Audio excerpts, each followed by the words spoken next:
Offa's Dyke is a large linear earthwork that roughly follows the current border between England and Wales. The structure is named after Offa, the 8th century king of Mercia, who is traditionally believed to have ordered its construction. Although its precise original purpose is debated, it delineated the border between Anglian Mercia and the Welsh kingdom of Powys.The Dyke, which was up to 65 feet wide and 8 feet high, traversed low ground, hills and rivers. Today the earthwork is protected as a scheduled monument. Some of its route is followed by the Offa's Dyke Path, a 176-mile long-distance footpath that runs between Liverpool Bay in the north and the Severn Estuary in the south. Although the dyke is conventionally dated to the early Middle Ages of Anglo-Saxon England, research in recent decades, using techniques such as radioactive carbon dating, has challenged the conventional historiography and theories about the earthwork. History. Background. The generally accepted theory about much of the earthwork attributes its construction to Offa, king of Mercia from 757 to 796.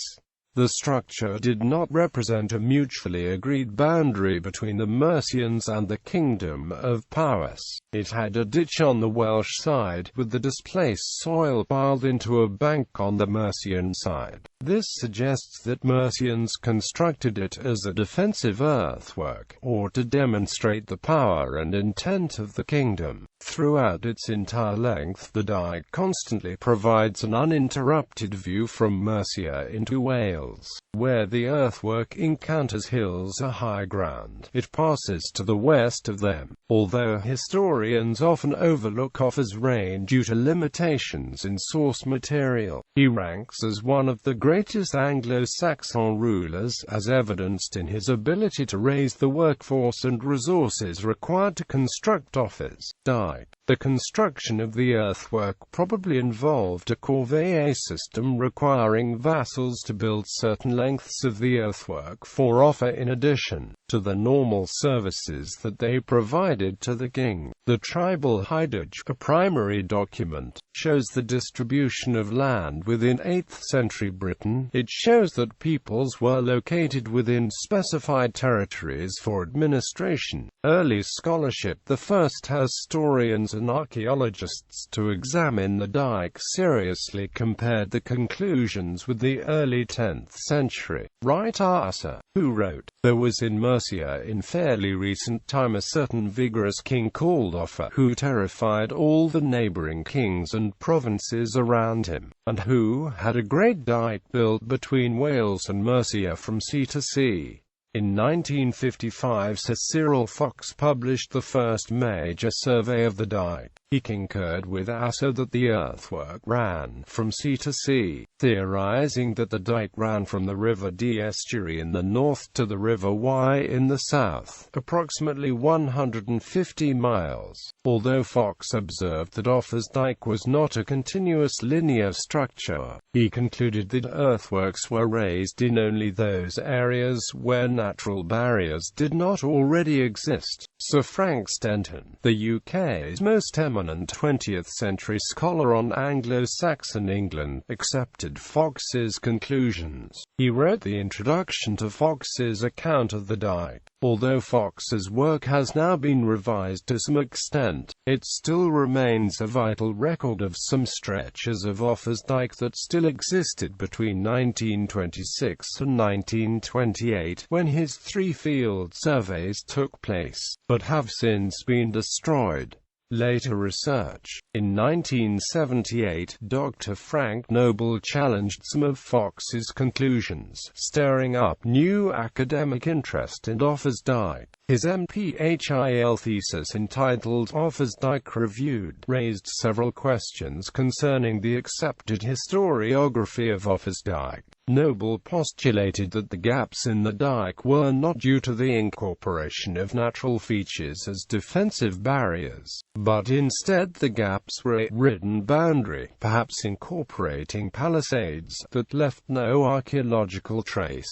Noble also helped establish the Offa's Dyke Association, which maintains the Offa's Dyke path. This long-distance footpath mostly follows the route of the dike, and is a designated British national trail. Ongoing research and archaeology on Offa's Dyke has been undertaken for many years by the Extramural Department of the University of Manchester. Most recently, David Hill and Margaret Worthington have undertaken considerable research on the dike. The work, though far from finished, has demonstrated that there is little evidence for the dike stretching from sea to sea. Rather, they claim that it is a shorter structure stretching from Rushock Hill north of the Herefordshire Plain to Llanfynid, near Mold, Flintshire, some 64 miles. According to Hill and Worthington, dikes in the far north and south may have different dates, and though they may be connected with Offa's Dyke,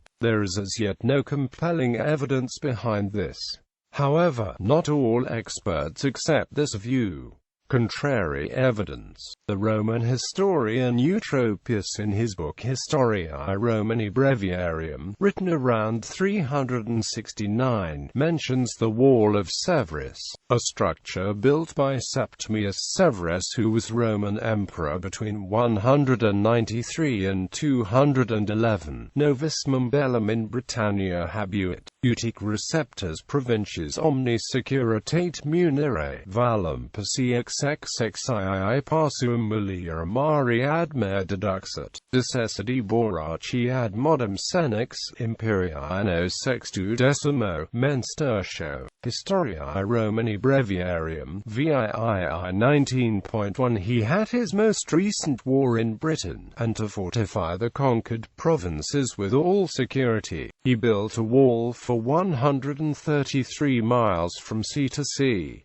He died at York, a reasonably old man, in the 16th year and 3rd month of his reign. This source is conventionally thought to be referring, in error, to either Hadrian's Wall, 73 miles, or the Antonine Wall, 37 miles, which were both shorter and built in the 2nd century. Recently, some writers have suggested that Eutropius may have been referring to the earthwork later called Offa's Dyke. Most archaeologists reject this theory. Evidence has been found that challenges the accepted date of the dike's construction. In December 1999, Shropshire County Council archaeologists uncovered the remains of a hearth fire on the original ground surface beneath Wat's Dyke near Oswestry, England. Carbon dating analysis of the burnt charcoal and burnt clay in situ showed it was covered by earth on or around AD 446. Archaeologists concluded that this part of Wat's Dyke, so long thought of as Anglo-Saxon and a mid-8th century contemporary of Offa's Dyke, must have been built 300 years earlier in the post-Roman period. In 2014, excavations by the Clwyd Powys Archaeological Trust focused on 9 samples of the dike near Shirk. Radiocarbon dating of redeposited turf placed the construction between the years 541 and 651, and layers of construction are dated to as early as 430. This evidence suggests that the dike may have been a long-term project by several Mercian kings.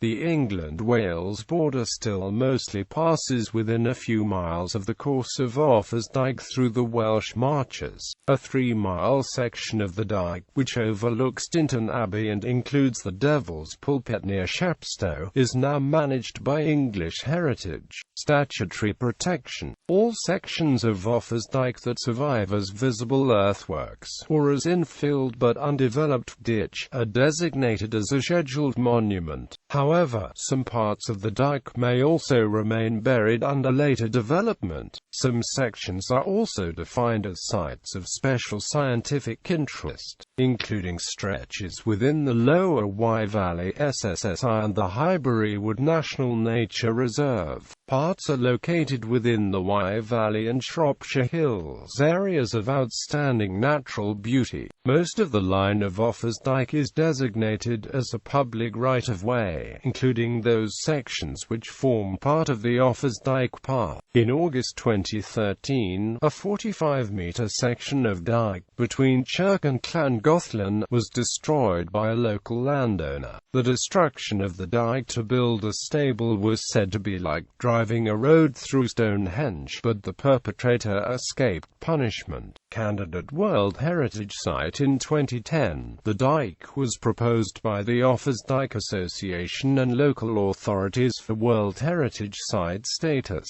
Part of the proposal stated, Offa's Dyke is a victim of its very scale, nature, meaning and historical success. It is located in 2 countries, 6 local authority areas, multiple ownerships and multiple land use contexts. The main professional stakeholders, such as the English and Welsh Path and Heritage Management Agencies, are organisationally and functionally separate. The ancient monument is now often seen as secondary to the modern path, and heritage advice about individual dike sections is not generally coordinated via any connected overview of the values of the whole monument. Moreover, despite the lasting legacy of Offa's Dyke for English and Welsh communities alike, there is limited public awareness of the monument and its remarkable link to modern ideas of national identity. The proposal was rejected in 2011.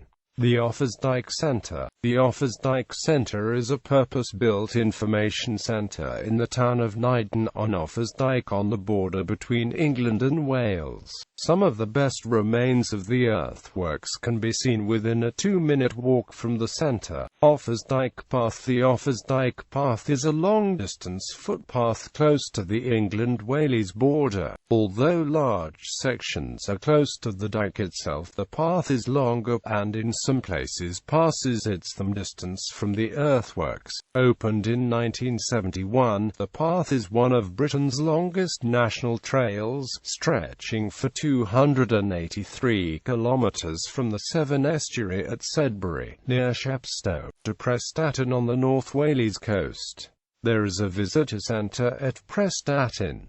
Cultural importance. The dyke has a cultural significance symbolising the separation between England and Wales, a symbolism similar to Hadrian's Wall between England and Scotland in the Scottish Marches. It was customary for the English to cut off the ears of every Welshman who was found to the east of the dyke, and for the Welsh to hang every Englishman whom they found to the west of it. Bibliography. Cyril Fox, Offa's Dyke, a field survey of the western frontier works of Mercia in the 7th and 8th centuries AD. David Hill and Margaret Worthington, Offa's Dyke, History and Guide. Frank Noble, Offa's Dyke Reviewed, MPHIL Thesis Open University, partly published in Offa's Dyke Reviewed, ed. Margaret Jelling, Tyler D.J. Offa's Dyke.